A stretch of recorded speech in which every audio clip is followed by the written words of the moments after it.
Hello, my name is Miko Dixon, and on behalf of Crafted for Action, I'd like to welcome you to the Craft Beer Support Group session on this Thursday, June 20th at 2 p.m. Eastern Standard Time.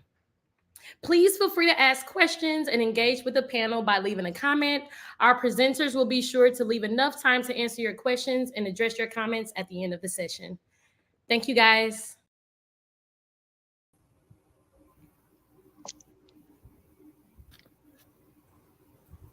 Hello, welcome everyone. This is the Craft Beer Support Group. We will be diving into some of the challenges of working in craft beer because despite it being a fun job, it's still work.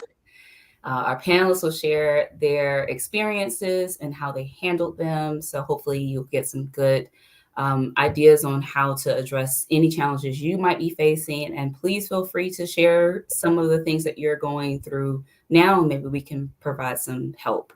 But let's go ahead and jump into introductions. Whoever wants to go first. Oh, I will. I was gonna say I can go first. I feel like a lot of people just saw me. Yeah, we can all go at the same time. Yes. So I'm Jen Blair. I am also based in Atlanta, Georgia, and I currently work for the Cicerone Certification Program as their exam manager. Prior to joining Cicerone, I had worked in a couple of different beer education positions at different breweries in Georgia. And prior to that, I had worked as the executive director of the Craft Maltsters Guild, which is a nonprofit on the supply side of the industry, and certainly an interesting experience being the only employee of an organization. So I'm excited to talk to everyone today. Sarah, you want to go next? Sure. I'm Sarah. I'm also based in Atlanta. I'm a co-founder of Elsewhere Brewing. We've been open for 3 years now. I've been in hospitality most of my life, and I've been working in breweries since 2014, so a hot minute. I oversee marketing, branding, hospitality experience, and really as a small company, I fill the gaps in everything. So I am also excited to be here and share the non-glamorous moments of running a brewery. All right. Elisa, you want to go next? Oh, we can't hear you.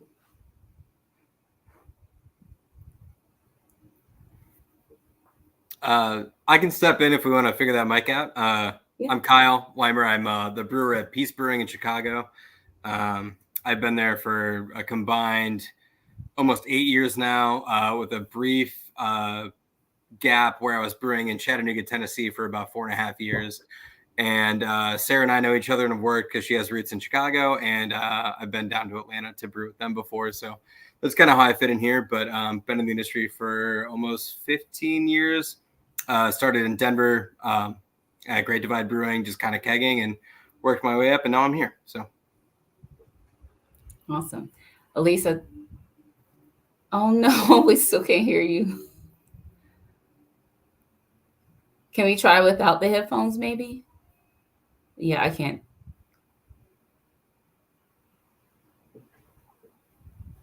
Oh no.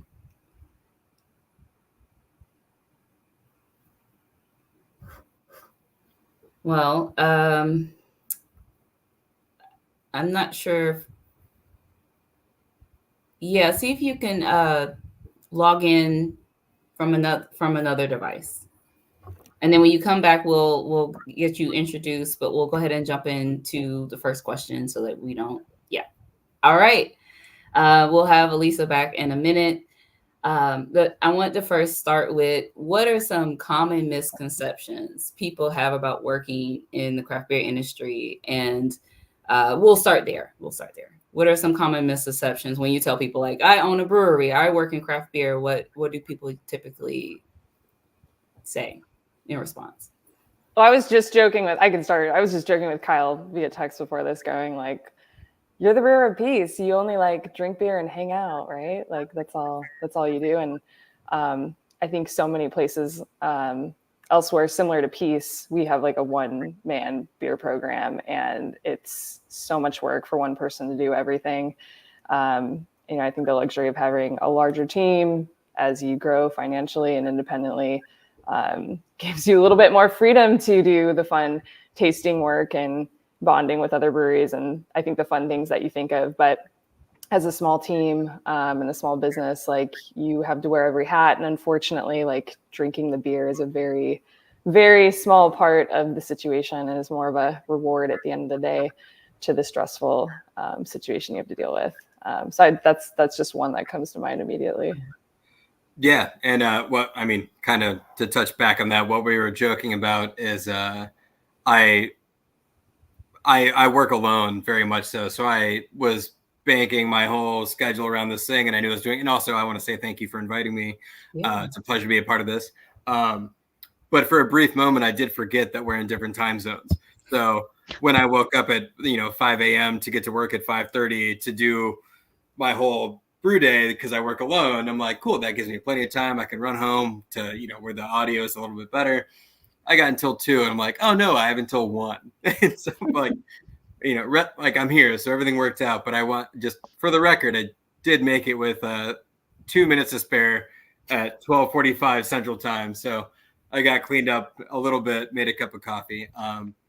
But yeah, the beer part is fun. But for sure, like to do that and to do anything else outside of that, especially when you're working with such a small team, it doesn't. I have to set my alarm for 4:30, and that involves not going to bed at a certain time and making sure the other parts of my life are in balance to do so. So it's fun, and you get to drink the beer, but like how it gets there, it takes more effort than you think. And Yeah, for me, with my positions that I had doing mostly education and training, I've had a lot of people who have said, like, I'd really like to do what you do. And, one of the main things for me is doing something like beer education, beer training solely as your job is very much a luxury position. And that means that a lot of times you're going to be working for, a larger brewery, or, and usually not all the time, but, a lot of times with larger breweries that just comes with its own host of issues. And you're, as has happened to me, doing beer education only when times got tough, and that's a luxury position. Your position is the first to go. I was laid off from a job, and any brewery can run without somebody there who's really enthusiastic about beer and wants to train everybody about beer. They can't run without a brewer, or without a tap room, like tap room employees or something. So it's definitely a precarious position to have. And yet, like I said, I learned that the hard way. And another thing, I think a huge misconception that a lot of people are starting to realize now is there are a lot of factors involved for how underpaid people in the industry are. Some of those are manufactured, right? They're artificial, and there are places where employees could be paying more. And instead, it's kind of like, well, this is a passion industry. It's fun. You're here because you love this, so that like makes up for kind of that gap in what you should be getting paid. And it's like, well, yeah, but passion doesn't pay the bills. And when I've explained to people, like, no, you're not going to get a brewer, like an entry-level brewer job where you're going to make $80,000. Like, if you're lucky, you might get paid $20 an hour and have no benefits, So just kind of disabusing people of the notion that like this is an industry where you're going to really be able to, make a lot of money. That's very rare for most people in the industry. Yeah. No. Also, sorry, go ahead. Oh no, I was making a joke the other day. It's like the topic of like brewing and what you actually do, and it's like, well, first of all, you have to hate like having money or liking it. You have to really love peanut butter and jelly sandwiches. Yeah, it's a labor of love, and it's like do you like money? Because like, get rid of that idea, and it's very rewarding, and I don't want to completely downplay the industry. It's very fun, and there are great parts to it, but it is especially for like entry-level employees or anyone trying to get in, it's non-unionized, and you really do have to like put in the work in a way that's very off-putting, and almost like at this point I think should be discouraged, because no one needs to be working 20 hours to prove that they can clean kegs anymore. It's like it should be a little bit more comfortable and easy. And I, firmly believe that everyone at every level should be paid more, because it's hard work, and it matters. It requires intelligence and skill and all these other things that are valuable work assets. So it should be treated as such. But absolutely. Jen, I also want to piggyback off of people thinking that they could start breweries and also make a lot of money off of doing that, because the game has changed in the last 10 years, which I think most people have realized by now. But it also feels like sort of a passion project for small brewery owners these days, where, most owners are like the least paid people in the company. And I think a lot of people don't understand that when you're giving up your 9-to-5 career, you are trading it off for 80-hour work weeks and peanut butter and jelly sandwiches for possibly forever, possibly for the lifetime of your brewery. So that's something I share with everybody that says they express interest in wanting to start a brewery. I'm like, what does your spouse do? Like, can they carry, the household financial team for you both, as you don't know what your situation is going to be like for the long term. Yeah. And if they answer that question and have a spouse, like, are they single too? Because I need that. Yeah. I was actually joking with someone last night about the amount of brewery owners and people who work in beer that joke about having a spouse that has money, and that's how they are able to stay afloat. But I wanted to pause and have Elisa introduce herself. Can we hear you? No.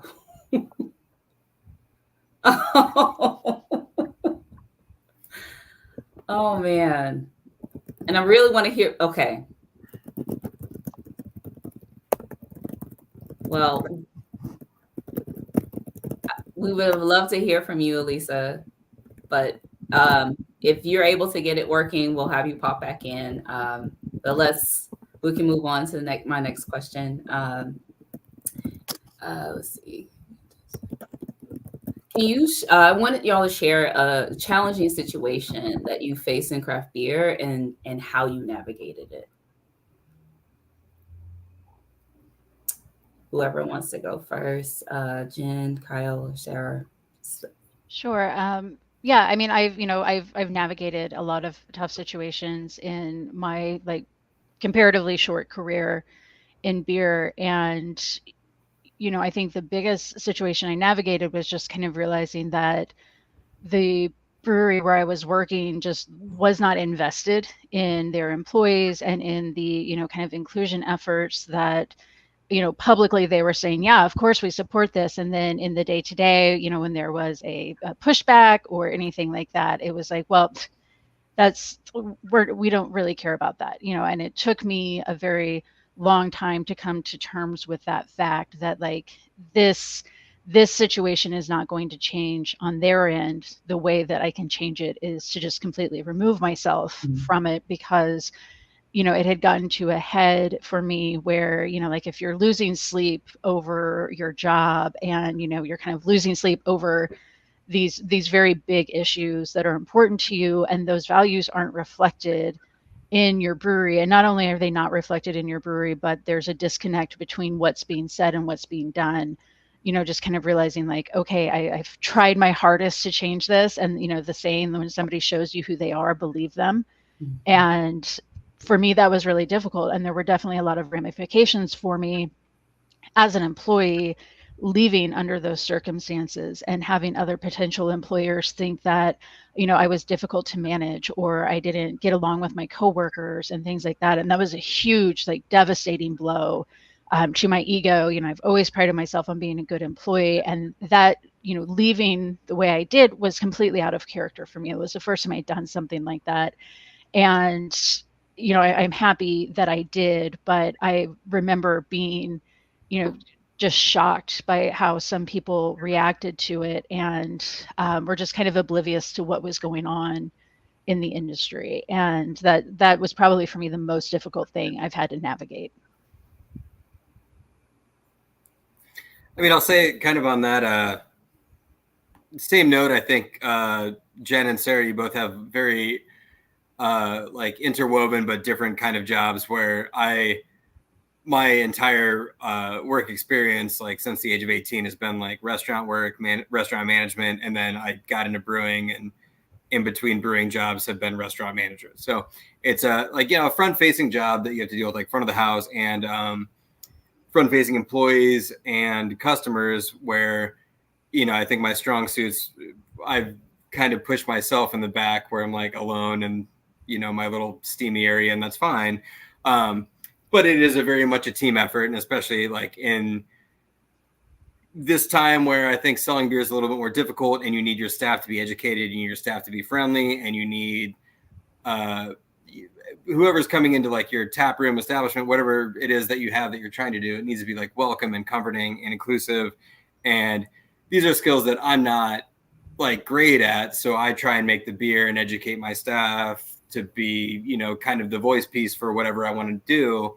And while also acknowledging that my strong suit isn't like managing a front of the house area. Like I'm very much a production kind of worker that needs someone with like a better voice. And I think Jen, if I understand like your kind of position, that's kind of where you come in and you educate and kind of teach people how to communicate ideas in beer and like, everything that comes with that.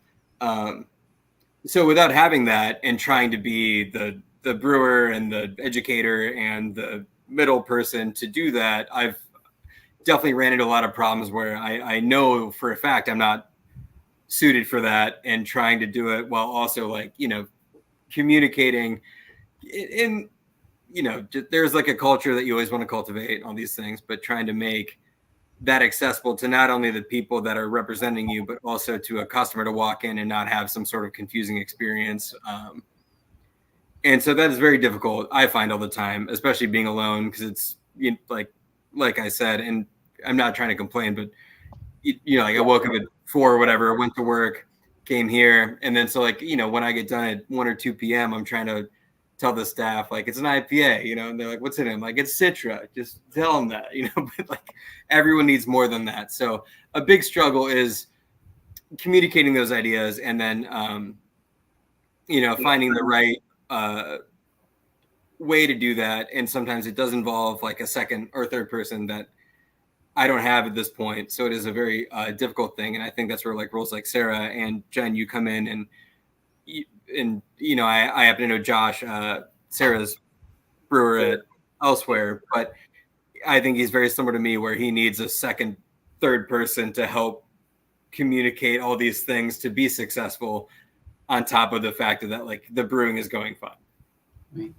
Right. What I'm picking up on is like I feel like a lot of people who work in breweries wear a lot of hats, and it's a bit unfair to the employee because they might be really good for the thing you hired them for, but they're also having to pick up this task and this task and this one, and they might not be as good at those things. And then the work sort of suffers because of that. And the employee, I was thinking about Jen when you were talking about your story about like being a good employee, like if that's who you are and you're in a position where you're trying to do the best you can, but you're so spread thin and you're also doing things that you're not really good at, it can make for a really difficult situation. And I'm speaking from experience. And I didn't introduce myself. I'm Stephanie Grant. I do a lot of things. I'm a beer writer. I do community management, good beer hunting. I also work for the Brewers Association as a social impact coordinator.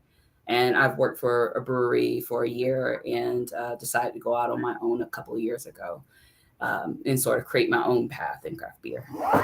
But I would love to hear from you, Sarah, of what some challenges that you've had to navigate and how you did it. Yeah, I think first echoing what Jen and Kyle are getting at is, and what you're getting at, Stephanie, is, it's, you have to make a lot with a little. And I think on a regular basis, I'm trying best to communicate with my team of sending, like a 1-pager spec sheet of, okay, like this is all the information about the beer that we're releasing this week. And then I come in and I'm like, all right, what, quick quiz, like what hops, who did we collaborate with on this? And, naturally my instinct is like surprised when our team doesn't know any of the answers. And then I'm like, wait a minute, like a proper job would have been to take the time, sit down, taste it together, go through the notes. But, you know, as we're all saying, like when you're stretched so thin and just trying to survive and get through the day, it's really hard to balance, you know, plugging that into the equation. And unfortunately, fortunately, that's a big part of why people go to breweries, and part of the customer experience is to, you know, engage with the team and have, you know, why you're going to that brewery to taste that beer instead of, you know, going to, you know, your local Taco Mac or, you know, another beer bar where you can taste 20 beers. And so I think that's been like a really big challenge for us elsewhere is, you know, now with the brewery bubble, you know, you could say it's popping. How do you stand out? And I think you have to stand out in every way. It's not just good beer, it's great customer service. After the pandemic, lifestyles changed and people don't go out regularly anymore. They're going out purely for a special event or a special occasion. You have to be the driver to get people out. So, you know, there's this pressure of hitting the mark across the board from, you know, when they walk in, are they getting greeted quickly? Are they feeling at home?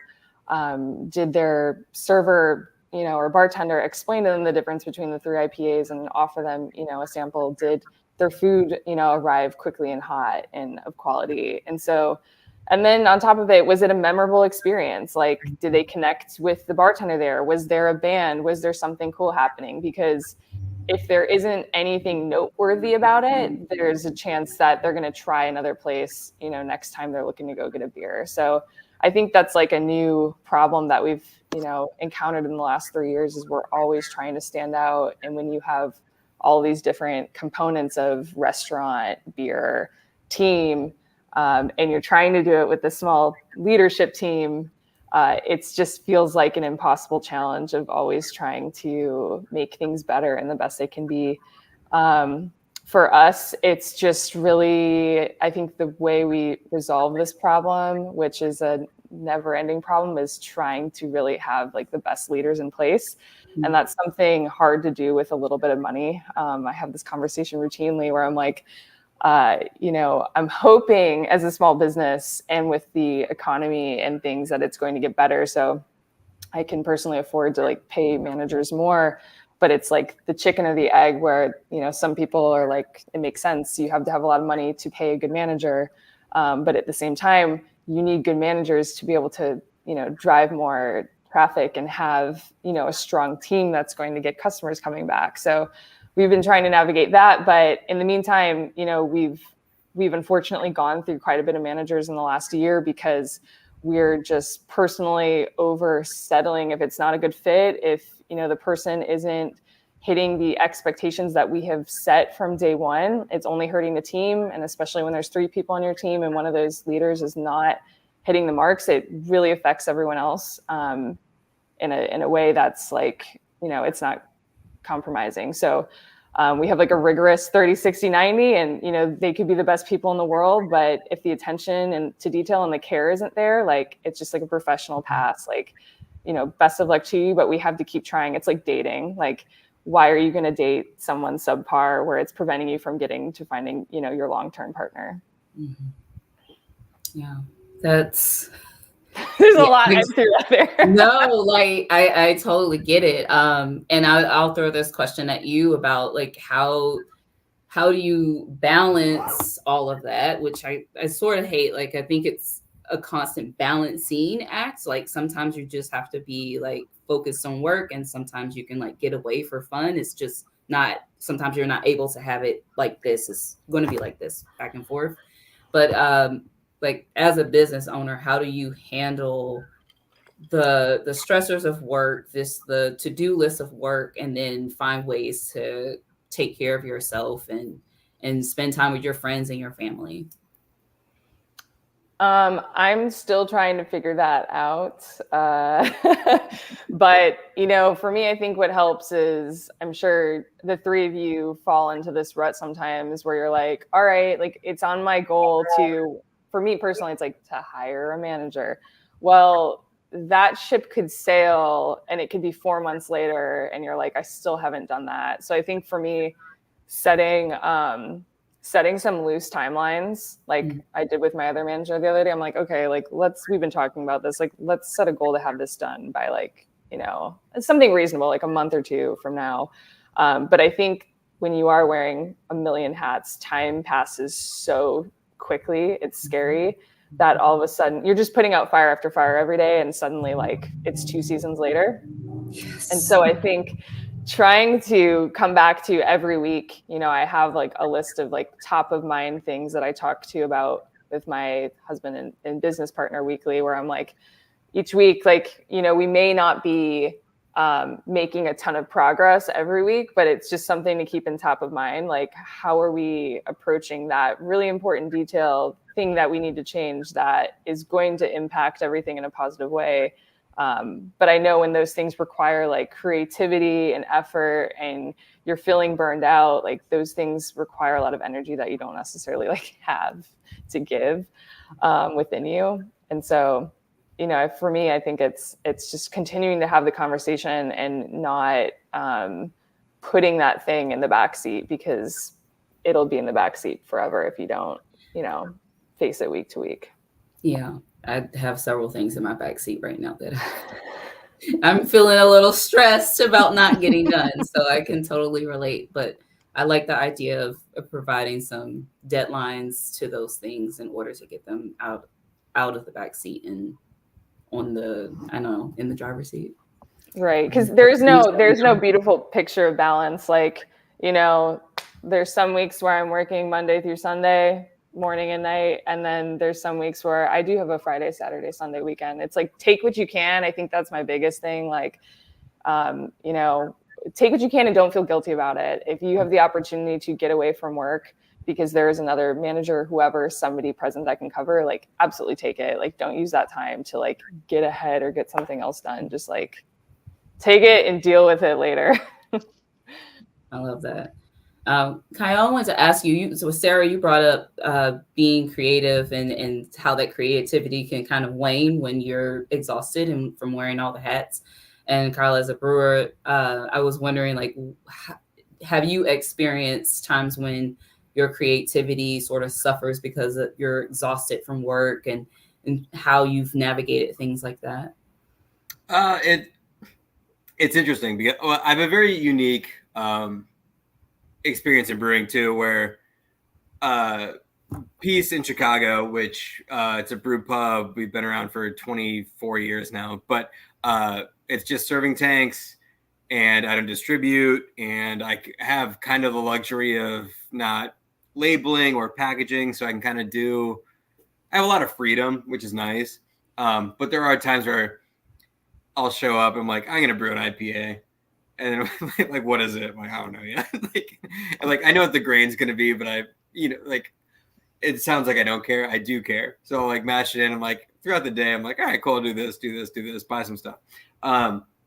There is like a little bit of fatigue with being creative and finding ways to be creative, or, you know, and especially with the way that my brewery is set up, I only have 7 serving tanks. So it's like I have 7 beers at all times, and you don't want to just make either one IPA over and over, or 3, you know, or whatever it happens to be. So you're trying to find ways to like make it interesting, and that it poses a challenge for having such a small tank space. So I get to play with different ingredients. I get to play with different hops and just order stuff like on a one-off basis. But it is a lot of, you know, I said fatigue already, but a big part of that is like avoiding that. So trying to order something that you've never used, or a grain, or a hop, or, you know, you do a process like a hop dipping or cold, whatever you want to do it, you know.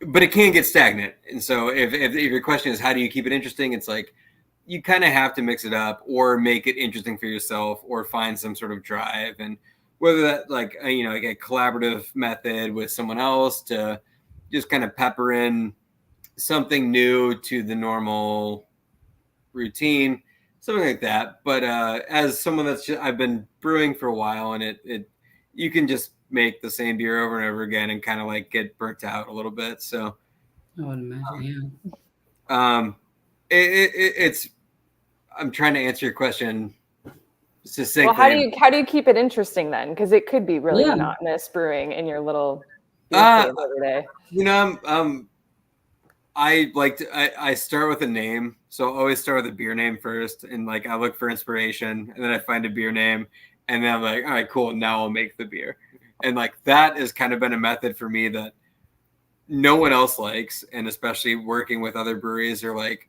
come up with the beer first, and then they want the name, and I'm like, that's not how I do it. Like, you gotta come up with the name first. Do you come up with the name first because naming the beer is exciting to you? Is that?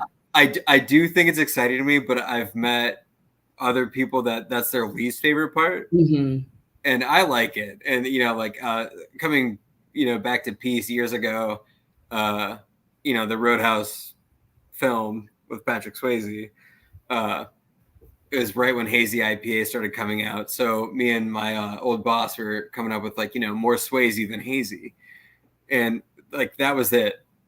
And then we named a beer Roadhouse, but we had no idea what was going in it, nothing. And like that alone kind of like sparked it. It was like something like that where I'm like, oh, I have like a fragment of an idea, and that'll like help me make the beer, which is very backwards. But I think if you're kind of making and just cranking out hobby beers, it's so easy, just like plug and play hops and grain, you know, it's like there's really not a lot to it. So I think that's what I hear you saying is like you start with a thing that's going to spark the interest in finishing out the task, and if that has to be like, if it's backwards, which I don't think, I think it's however you need to do it to get it done. Yeah, completely. And I think, you know, everyone has a different method of doing it. I'll keep it fun and loosey, but still like I like to make technically sound beers. I really don't do a lot of like out of style weird stuff. And you know, like for example, there's a movie Glengarry Glen Ross. Have you guys ever seen that? Yeah. So there's Coffee is for Closers, and it's like this big line in the movie. But so I had like this idea for a beer that was like coffee is for closers, and I would do a collaborative beer with a coffee roaster, and I did with Dark Matter here in Chicago.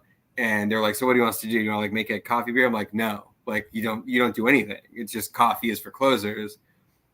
And they're like, so do you want coffee? I'm like, no, I just need to say that you made it with me. And then when people ask, is there coffee in this? I'll say, no, coffee is for closers. And so it was this whole thing where I'm like essentially wasting everyone's time, but it like caught my interest enough to make a beer.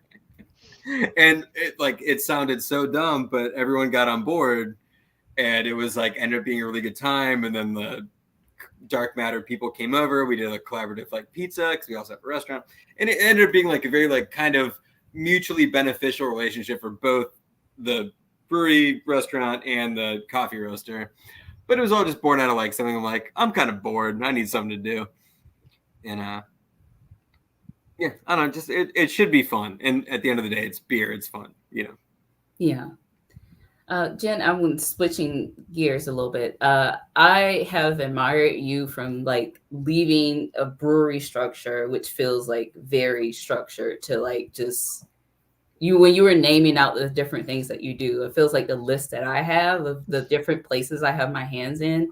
And I wanted you to share how you were able to leave the brewery structure and then just go out on your own and put together your own career in interests in things that you're interested in working. Yeah. And, I will say again, like full disclosure, I'm not the primary wage earner in my home. And so, being able to like leave a job on principle or, being laid off wasn't something that was financially devastating for myself or my household. Mm-hmm. And, while I was, I ended up being unemployed for about 6 months. And during that time, I still had bills to pay. So it was like, okay, what can I do? Where is the value that people would be willing to pay for things like this? And it is hard, again, if you're trying to do something like beer education, like people love it when it's free. And, when it's like, okay, but yeah, now it's time to pay me. A lot of people just kind of like Homer Simpson disappear into the bushes and you don't hear from them again. So it's definitely a hustle.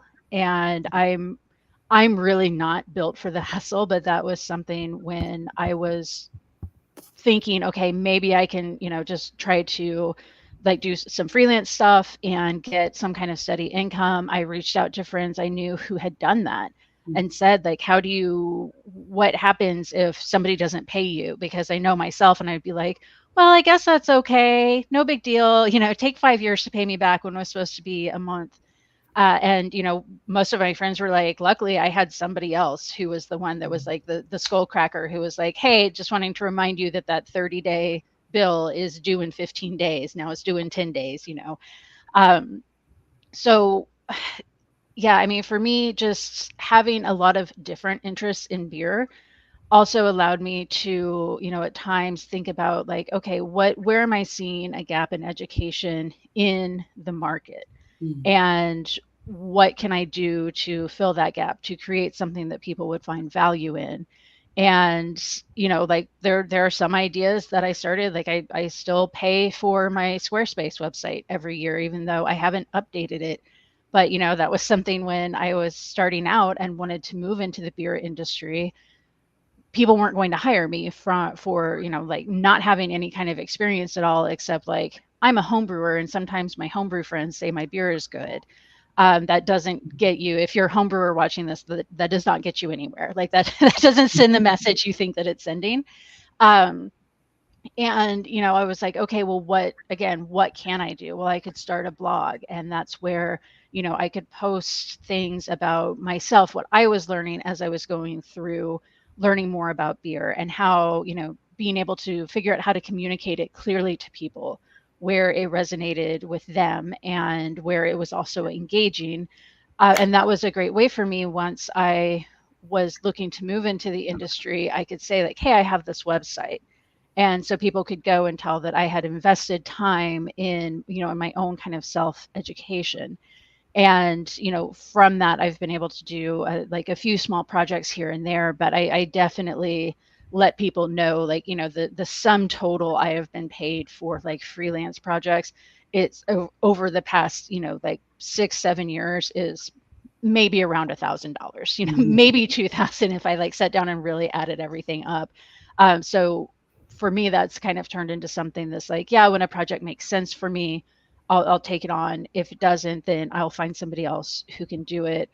And it is a hustle, and it's hard. And when I developed my beer judge training course, that was something that developed out of my unemployment, where I had time to set up this very in-depth course, and I was able to monetize it. And there was like a pretty good jump at first. And now that I'm like 3 years in, I might sell like 1 or 2 a year.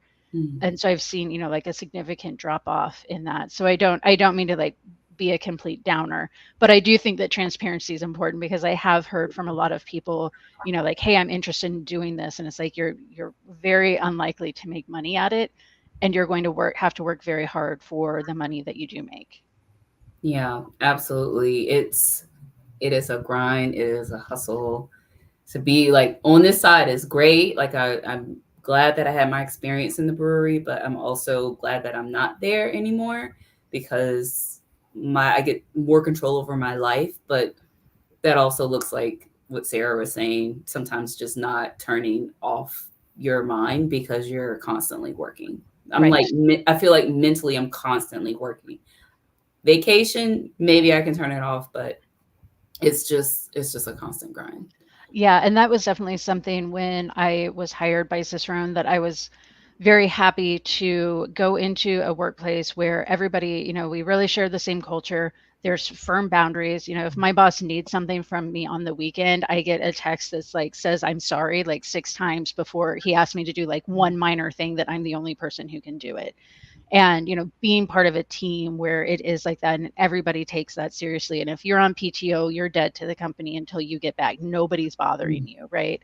And for me, being able to move back into that space made it much easier for me, that like at the end of the day, it's the end of the day for me. And I acknowledge people who are working in like a physical brewery environment, that's not the case. And maybe you're scheduled for an 8-hour day, but if the mash gets stuck, you're there until the brew is finished, whether you like it or not. So being able to, again, be part of a team that really respects that free time and encourages their employees, like, take your PTO, and our newest owners, or our new owners, that was something when they bought the company. One of the policies that changed was the PTO, and they were like, this isn't because we're trying to penalize people, from being able to roll over days. It's because we want you to take all of your PTO every single year, and, not be rolling over 10 days if you get 15 days vacation. Like, you take all 15 days every single year. And that's something for me that, is just so important when a company prioritizes the well-being of their employees as people, and recognizing that, prioritizing your employees' well-being is going to just make the work product that much more, that much better. I wish that everybody felt that way, because it is true. If your employees are happy, then they will work harder for you. I don't have any statistics on that, but that's how I feel. No, Right. It's real. And I just want to add that, like, everyone should do that. And I'm in this weird position where, like, I kind of work alone and I work for myself, but it sucks. And I'm a terrible boss.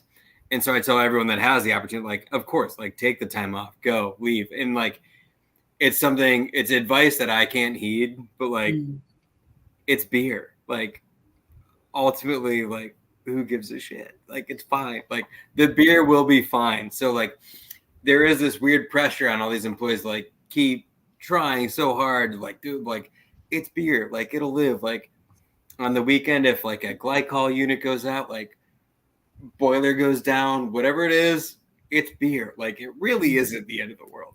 And so I think there's a lot of these places with, not a lot of, like, larger teams or money or whatever it is, that, like, feel compelled to, like, show up and show so much extra, like thirst for working, which is good. Like, I think a work ethic is, like, fine and healthy, but at the same time, it's like you should be able to take a weekend off. You should be able to, like, no matter what area of the brewery you're in, you should be able to, like, go home, turn off, not worry about it, because it's a beer. Like, it's more resilient than you think.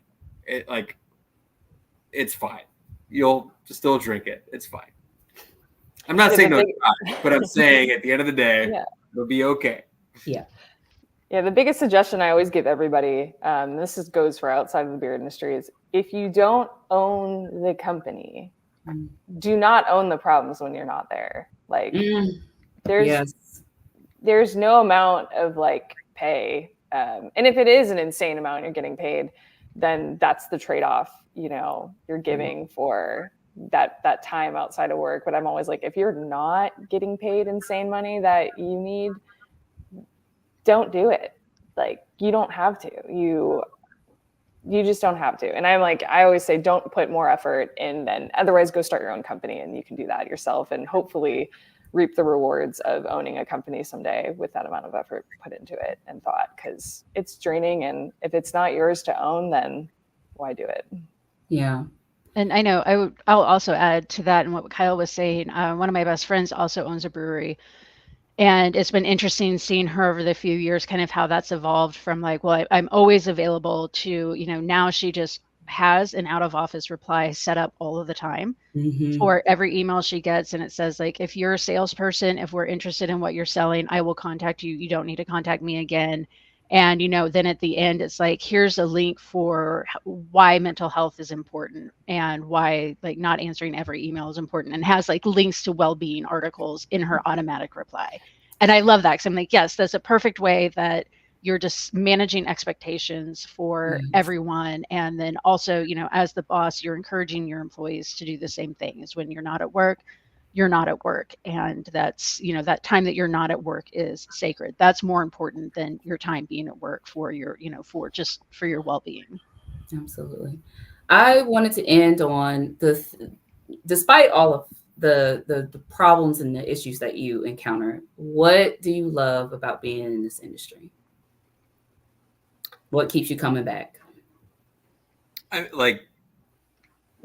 Before, I think it was, it is a labor of love. Like I literally do enjoy it. You know, I very much enjoy it. It is an enjoyable job, but it comes with like its own problems and a set of expectations, either self-built or external.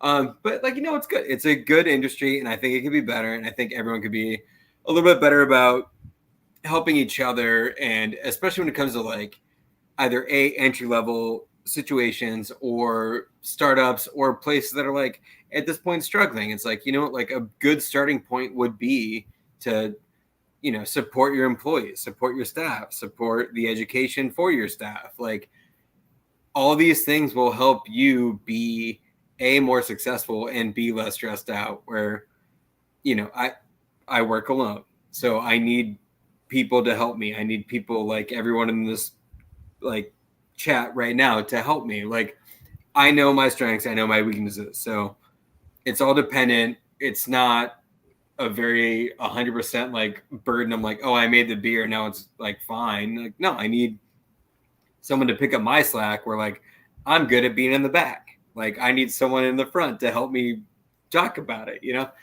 It's a team effort. It really is. And it's getting harder and harder. And I think making like all of these spaces more like welcoming and informative, and that involves either like just your like front of the house staff and your clientele that's coming in to talk to your front of the house staff. Like it all needs to be well organized and thought out. And Sarah, like to your point, where like it needs to be a memorable experience. So it's not just like you make a good beer and someone's going to show up and, you know, like that's not my livelihood. My livelihood depends on all these other people helping me do that. So I think it's you know, it's good to consciously think about everyone involved in all of these things, and, you know, support the people that are supporting you, pay them accordingly, support them, be good, just be good, you know, like there's no reason to be anything less than that at this point. So that's all I think about it. All right. Sarah, Jen, you want to go share your reason for coming back every day? You know, for me, and I'm very fortunate to have the position that I have with Cicerone. And when, you know, I had applied for the job, like I had already gone through all 4 levels at least once. So I was like, well, obviously I believe in this program. And, you know, being able to kind of be on the other side and make sure that candidates, you know, for each level have just you know, a really great exam experience is something that's so important to me, because I remember being in that seat. And, you know, I remember sometimes having like, you know, not terrible exam experiences, but like not great experiences where, you know, like some proctors kind of like intentionally making you more nervous. And it's like, it doesn't have to be that way. Like people are already nervous, and I've been there, and I want to make sure that you feel like you were given every opportunity that you had, and that it's overall a positive and fair experience for you. And, you know, being able to walk people through that beer education component, and then, you know, through the program. And you don't have to be in any level of Cicerone to be a great beer professional, but, you know, seeing people go through the program and like finally achieving whatever certification that they're going for, and, you know, just cheering them on, like either in person or just kind of like internally, like, oh, yay, you know, I know this is taken this person a few times, and I'm so happy that they finally achieved this goal. For me, that's like the most rewarding part, and makes me that's what I love about my job the most. Awesome. I'd say I share a similar rationale to you, Jen, of just there's the reason why I wanted to start a brewery is because I just noticed like the decline of experiences for staff and customers in hospitality, and, you know, in certain places of beer, and just wanted to provide a great experience for, you know, adults to show up to work every day, work hard, make good money, and have, you know, a good time doing it. And the result, like your community feels that. I got sick of sitting at, you know, bars and getting kind of crappy service, and, you know, leaving feeling disappointed. And, you know, after spending $10 now after tax and tip on a beer, it's just not a good feeling. And so for me, I wanted to provide that for like our, our community and be able to be a watering hole where people can come and relax and get away from the day-to-day crap that they deal with and have a nice time and take the edge off. So for me, as much as headaches, I walk away from, the gig of ownership every day.